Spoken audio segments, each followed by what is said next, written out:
là ngay mở liền cha nó bà hành mà mẹ này bà tập trao mà ạt liền cha nó nè hả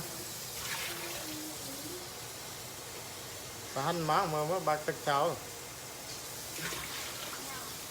nô mà mấy anh bà tập thì mua giờ chạm mua à hả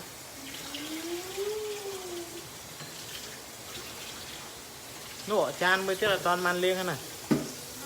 chan mới tức là toàn liêng hả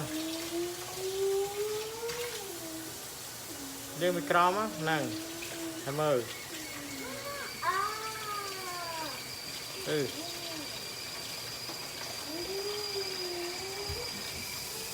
mom bắt đây mom bắt tất đây tất chớ nữa liêng đi mà cái liêng chan mà thôn nữa nè mà cái pop à cái pop chan mà riêng tiết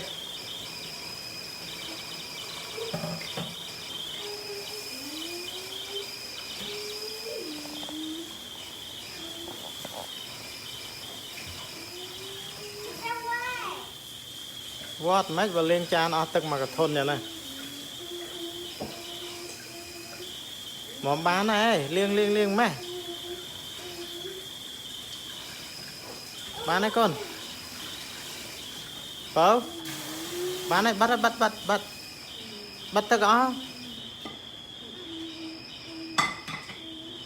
thank you